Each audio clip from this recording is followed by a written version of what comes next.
So the radicals have definitely taken over Canada, and it's really quite bad. So when Trudeau was elected, we were at parity for per person GDP in Canada. And that's historically about where Canada has been. Sometimes a little ahead. Parity with America, you mean? Parity with America. Sometimes a little behind, more often a little behind. But now we're at 60%. Canadians are poorer in per capita GDP than Mississippi residents, right? And our real estate is twice as expensive, right? And so now the upside is that, unfortunately, well, I said the upside. The upside is that it's over, but it won't come to its conclusion for a year, right? Poilievre is going to be the next prime minister unless some bloody, completely unforeseen catastrophe occurs, and that strikes me as unlikely. And the Liberals, who are now the socialists, farther to the left than the NDP, who are the actual socialists, they're going to get demolished so hard that they might disappear federally. It's going to be a bloodbath, and it's so well deserved. But, this is a big but, you said, that Biden now has an opportunity in the next 2 months to do the right thing, and maybe he will. Trudeau has a year. And I believe Trudeau is a wounded narcissist. So I thought he was narcissistic right from the beginning. And the reason I believed that was because he had no right to put himself forward as prime minister. He had no resume. He didn't know anything. All he had was a name that he didn't make known. His father did. Yep.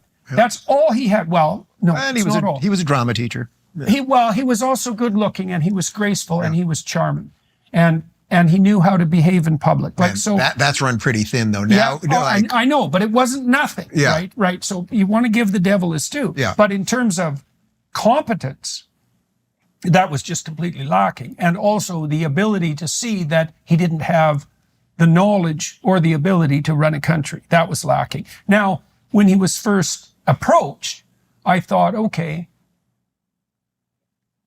you could refuse, or because of the heritage of your family, let's say, you don't want the Conservatives to win, and so you decide to stand for prime minister, but you understand very clearly that you don't know what the hell you're doing at all. And so you surround yourself with people who are experts, and you let them teach you. And he did none of that.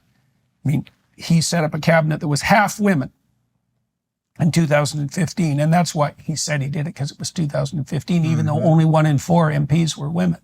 So he set up a bad cabinet to begin with, because he over-selected from 25% of the population.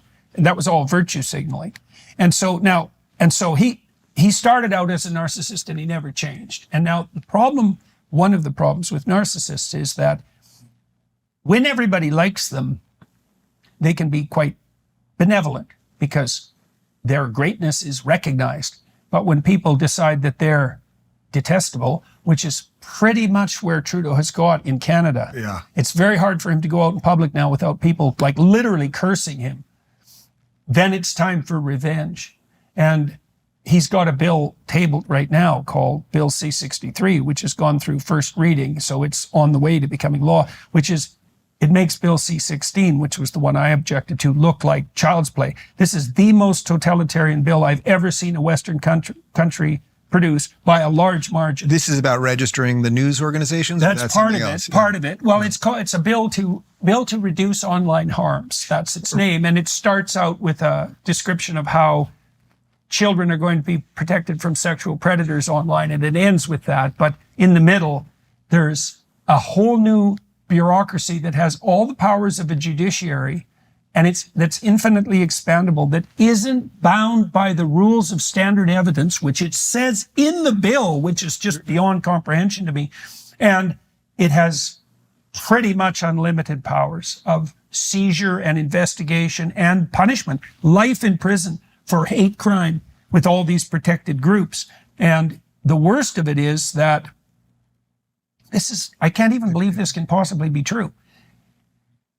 I can take you in front of a provincial magistrate, and if I convince the provincial magistrate that I'm afraid that you might commit a hate crime in the next year, say with your Twitter utterances, He'll affix a electronic surveillance bracelet to your leg and keep you in your house for a year. It's pre-crime. It's pre-crime. You saw Minority Report? It's pre-crime. Yeah, it's pre-crime. Absolutely.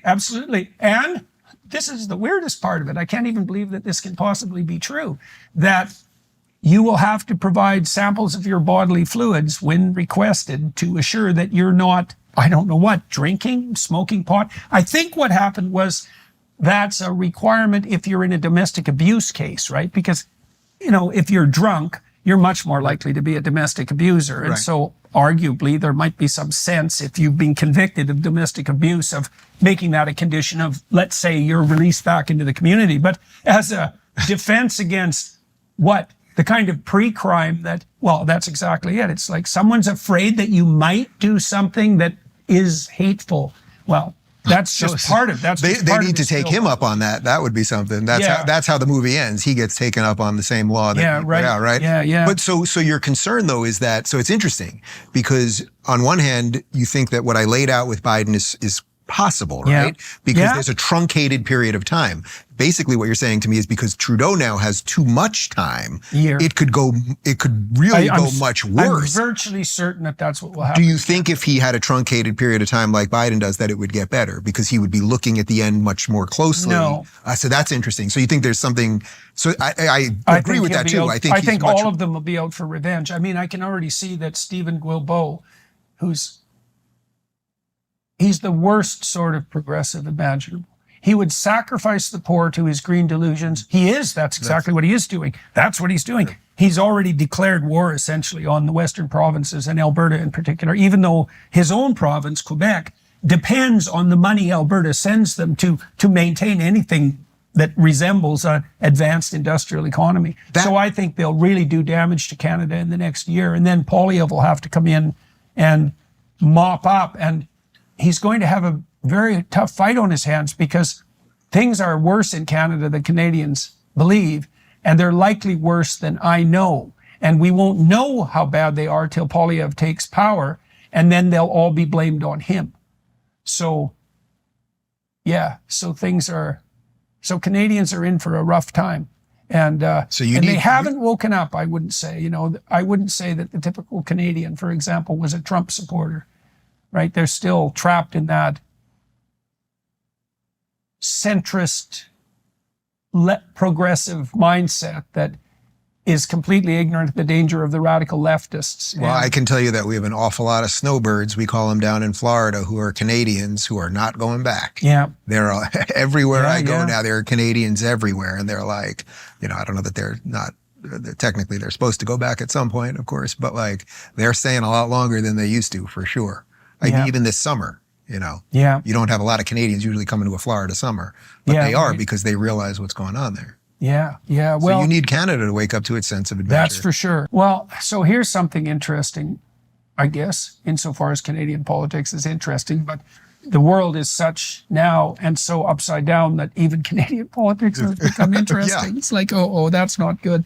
And so Stephen Guilbeault, who's the Minister of Environment, who's been waging war against the resource economy in Canada, which is, by the way, the economy in Canada. Right. And he declared a week and a half ago publicly that he was a socialist.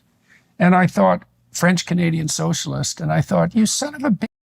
There's a socialist party in Canada. That's the NDP. It's like, what the hell are you doing in the Liberal Party, which was a centrist party, like the centrist Democrats forever, and the Natural Governing Party of Canada? It's like the Progressives just invaded it. They didn't care that it was a complete bloody lie, that they had taken over the Liberal Party and turned it into left of the Socialist Party, actually. And now they're proclaiming that out